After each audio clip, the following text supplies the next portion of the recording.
to the finish. And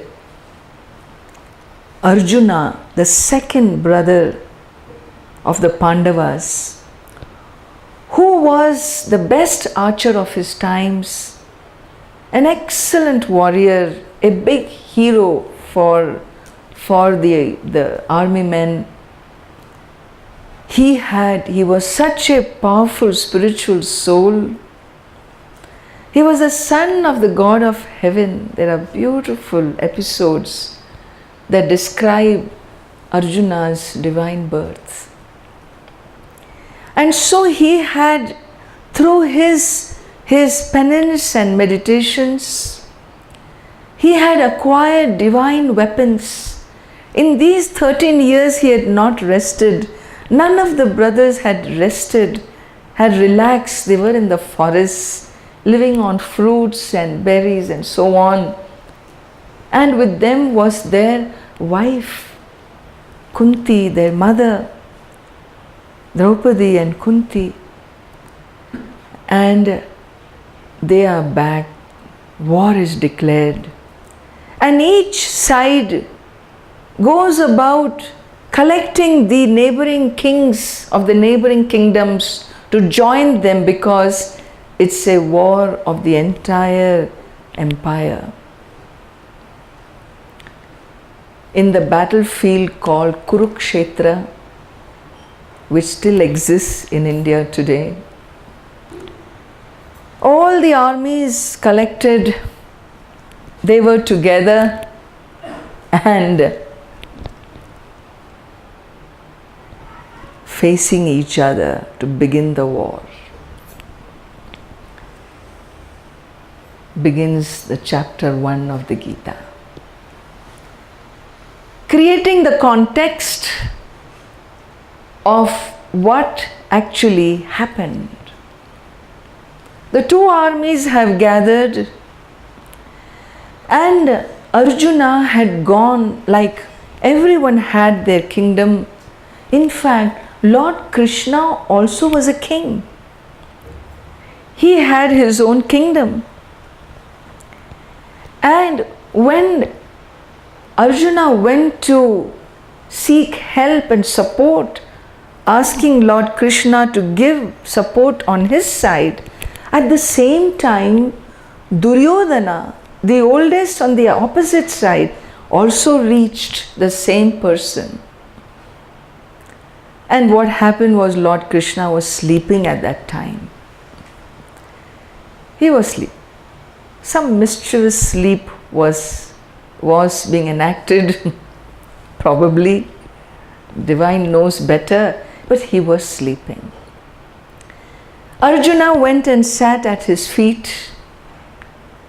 Duryodhana saw that posture, and he sat next to his chest, next to his shoulder, so that as soon as he opens his eyes, he would see him first. And they both waited for Lord Krishna to open his eyes. And Lord Krishna opened his eyes, and straight ahead, who does he see? Arjuna at the feet. Duryodhana panics. What's going to happen now? And Lord Krishna asks, "Oh, you both are here, wonderful. You're here for a compromise." No chance. We are here to take your support. Arjuna is come for what Duryodhana has come for. And Lord Krishna has to decide what to do. We have come here, we want your support. Two opposite sides. And Lord Krishna makes a smart decision.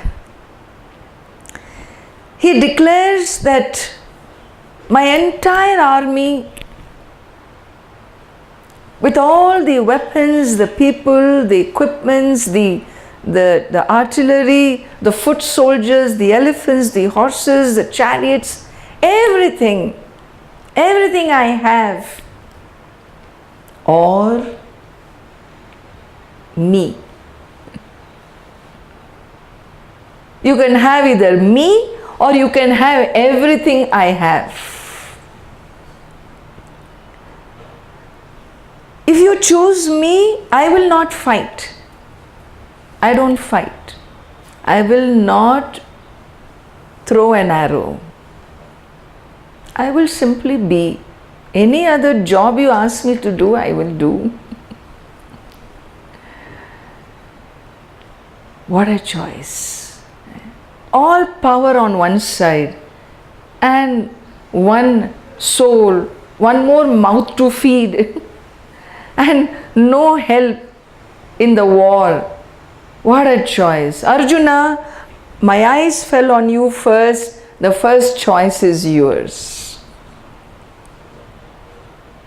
What do you think Arjuna chose?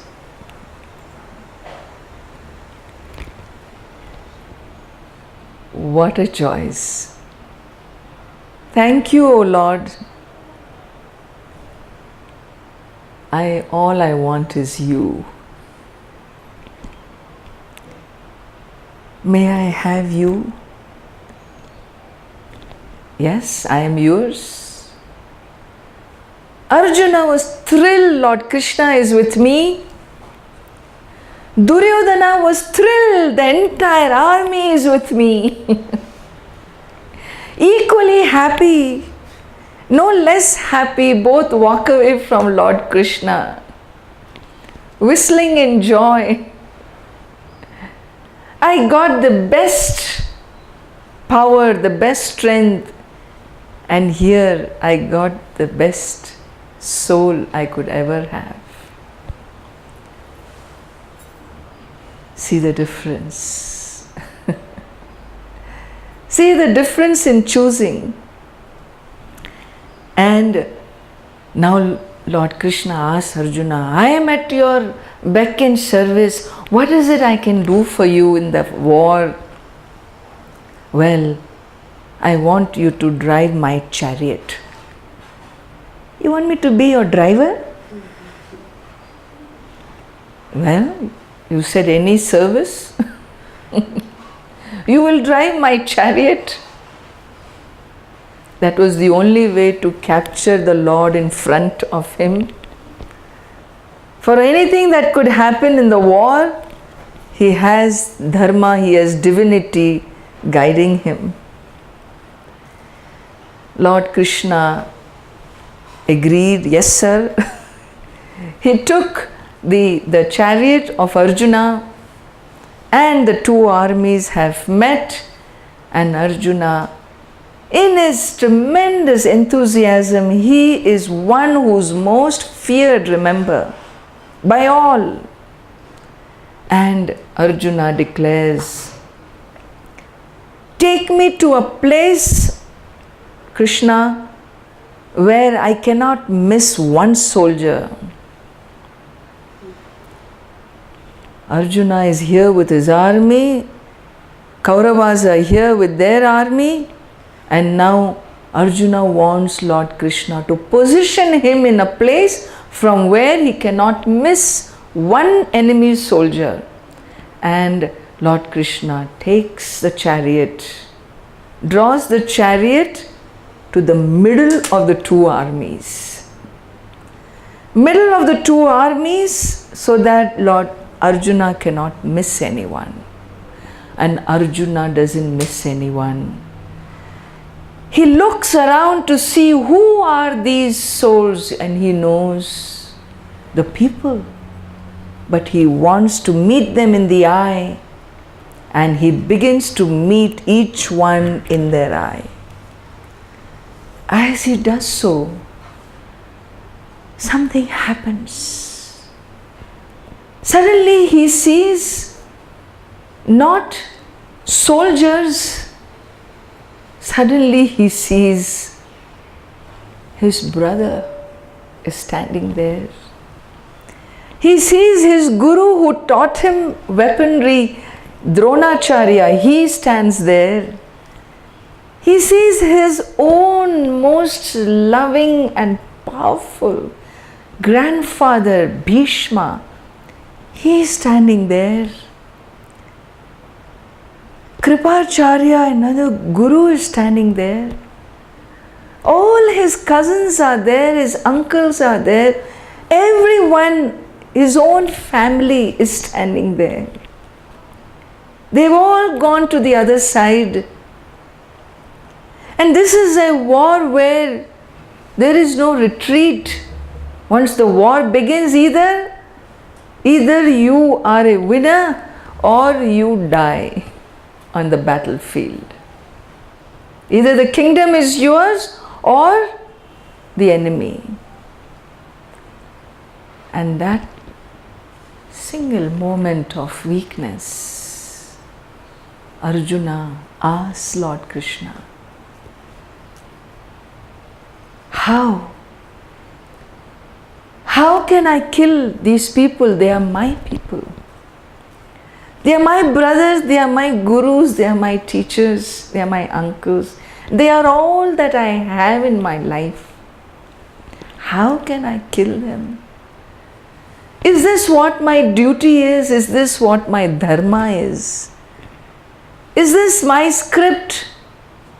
If this is my duty, my responsibility as a righteous prince, as a prince who protects the right, what is this right? This duty of a warrior.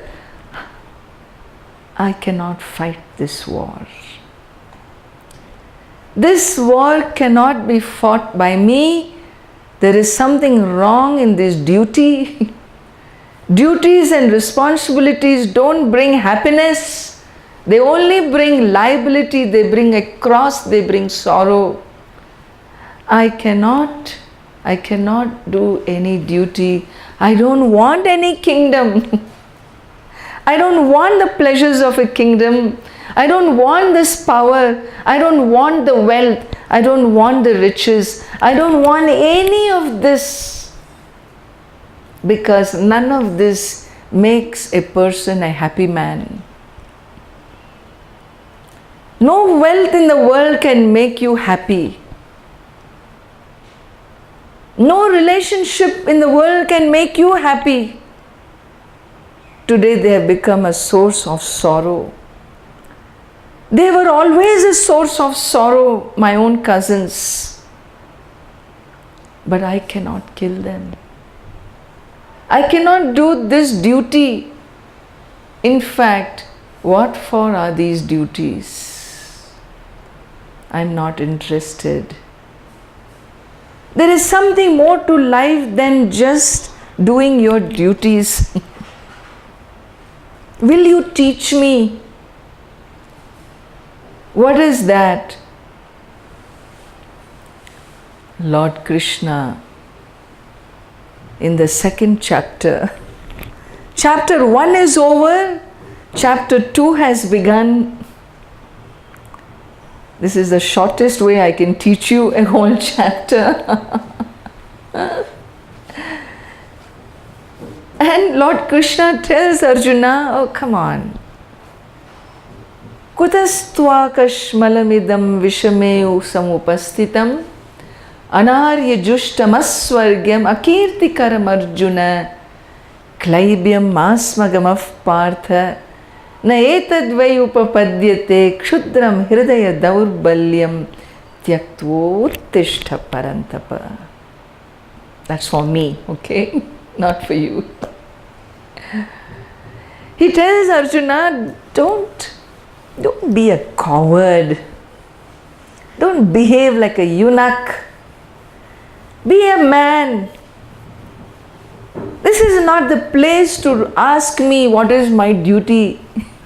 13 years you have worked for this. 13 years you have wanted this to happen in case you didn't get the war. You equipped yourself. How can you now sit in the middle of a battlefield? Don't behave like a coward. Come on, get up and fight. Arjuna says no. There is something in life I have missed. I missed the boat because I am in this situation, and this is life. This is the whole of life.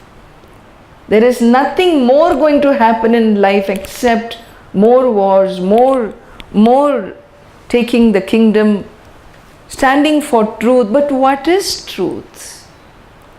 What is the truth of a human life? Why are we here? What is it we want? Why have we come on earth? Is it to live with broken relationships, distrust? Is it simply to raise a family? Is it simply to protect dharma, justice? Is that all we are here for? There is something I have missed, Lord Krishna, that you know. I am here as your disciple. I am not here ordering you.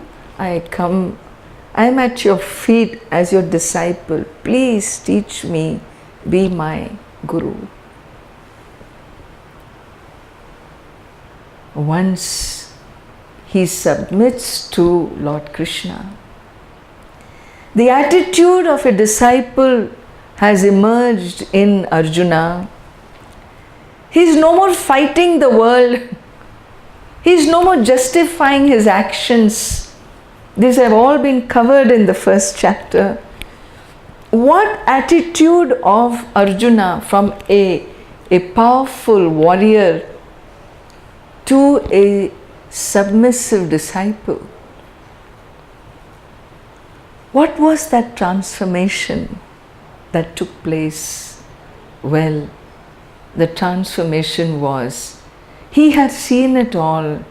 He had worked it through, and really this moment of weakness made him, it was a last straw, and he said no more. But in the middle of the battlefield, it doesn't matter. It can happen any time in life. It can happen in the middle of battlefield. It can happen in your labor pains. It can happen any time with a broken job or a broken relationship.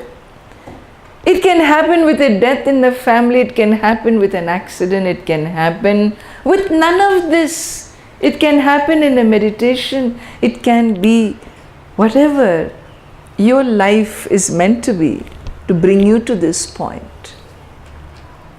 And once Arjuna submits to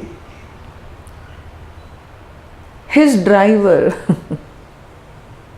he always knew there is something about his cousin. Lord Krishna was his cousin. He was related to him, but never he took him as a guru. He was always a friend, a guide, a support. But now, I am a disciple. Be my guru, teach me. A plea of this nature with an attitude of love and surrender simply changes Lord Krishna's attention, and the revelations, the teachings begin from the second chapter, 11th verse of the Gita.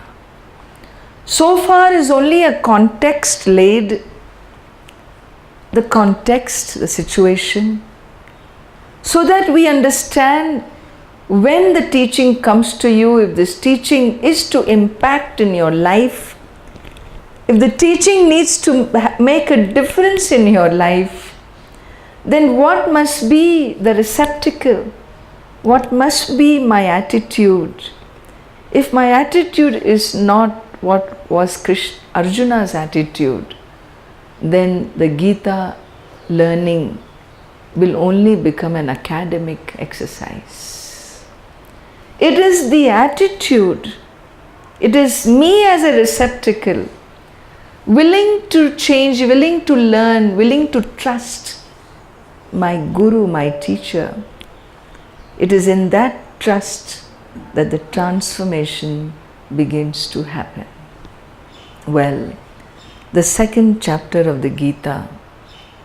Up to the 18th chapter of the Gita, Lord Krishna reveals the truth of life. He reveals the truth of the universe, the truth of what is here, the truth of birth and death and rebirth, the truth of karma, the truth of dharma, the truth of the universe, the truth of all the forms that you see. In different aspects, this teaching is revealed. Different aspects. When he talks about the soul, the self, the individual, in the first 6 chapters of the Gita, the focus is on the soul, the individual. Your body, mind, sense complex.